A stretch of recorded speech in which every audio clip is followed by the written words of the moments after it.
Hey guys, Angrybirdz 2017 here, and today we are going to be doing my thoughts on the new 7th Gen iPod Touch. So, of course, now the reason why I just had this back to blue and this is because to celebrate the release of the May 2019 update for Windows 10. So, speaking of that, we are not going over Windows 10. Yeah, same goes for the taskbar as well. But we are going over the 7th Gen iPod Touch and what my thoughts are on it. So, at the time making this, it was released today, which was on May 28, 2019, where the 7th Gen iPod Touch has been released.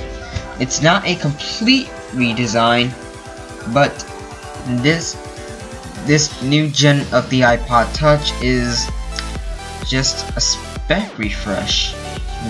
So basically, there was rumors all over the place for the iPod Touch to be refreshed, but unfortunately that didn't happen this time around. So instead what we got was another spec upgrade. So I mean, yeah, the same thing applies for this year's MacBook Pro, but man, these rumors kept failing and failing. They kept failing on us. Because they kept failing on us. Instead, all we got was always spec upgrades in silent releases for each gen of. It doesn't matter if it's a MacBook Pro, iMac, iPod Touch like happened right now.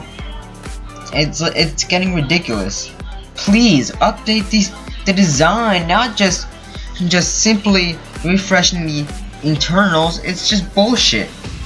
So yeah, that's my thoughts on spec upgrades. So, like, yeah, spec upgrades are pretty boring, in my opinion.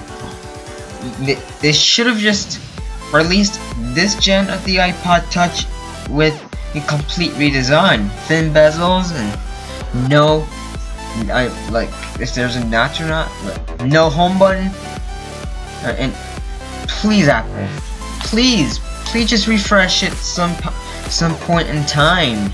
With the 8th gen, please refresh the damn thing. So right off the bat, it's just exactly the same, except on the back the font looks different, and you still got that old school styled plastic home button like every iPod Touch ever. And basically, yes, the iPod Nano also used a plastic old school style home button, which was only on the last generation of the iPod Nano, which was the 7th gen. Before 2 years ago, it was alongside with the iPod Shuffle. It got discontinued.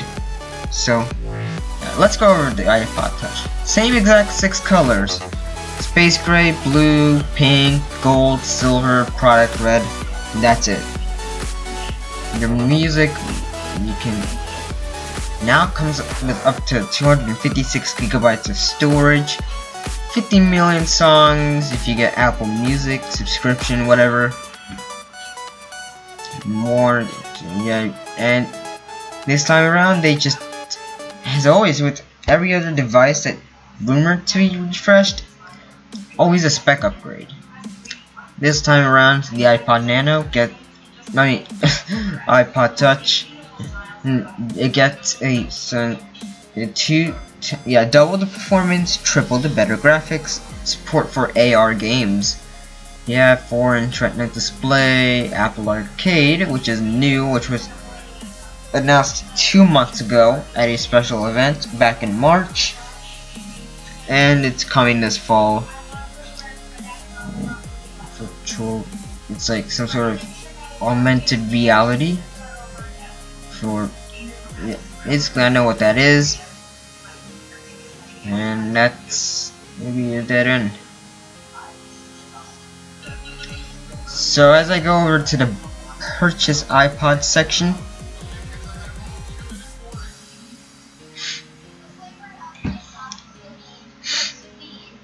let's see some load. There we go. Buy iPod Touch, whether if you want to get the pink, silver, space gray, gold, product red or blue. And for example, I'm gonna go with the blue model,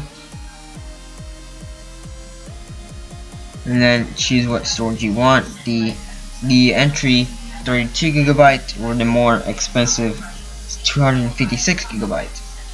The 32 gigabyte costs $200.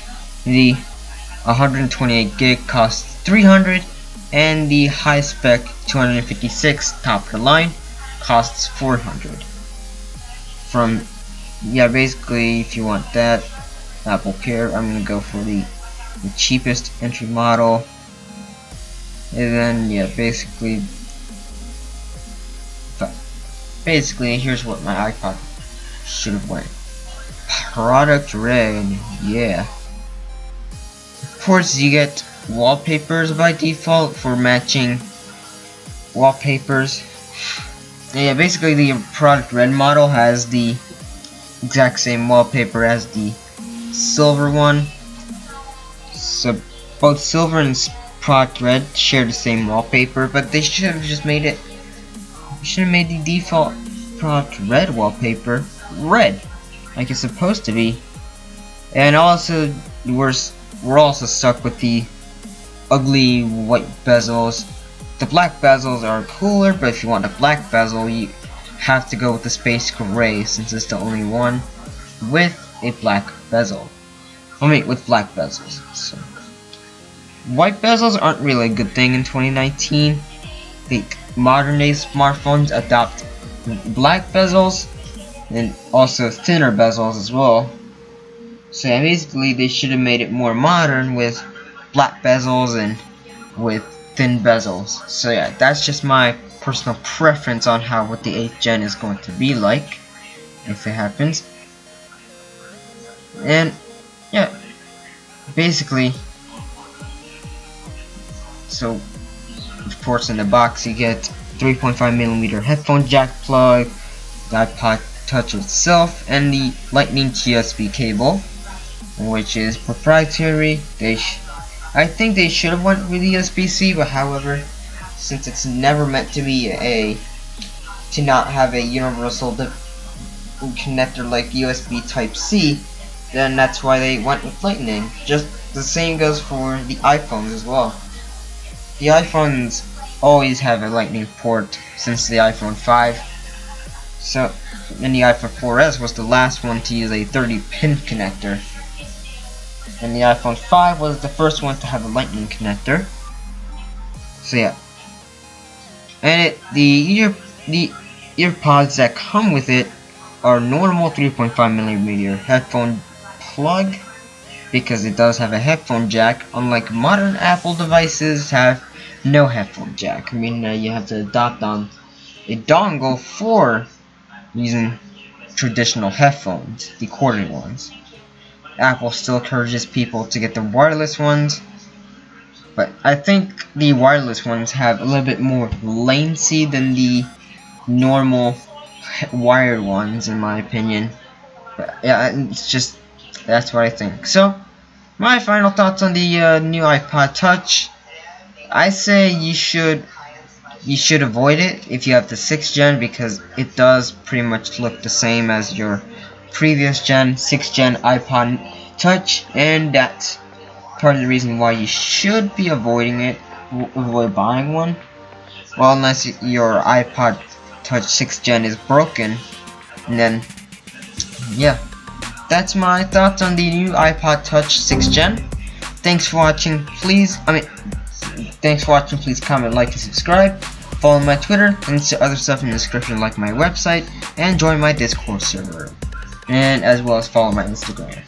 And I'll see you guys again in the next video. Goodbye for now.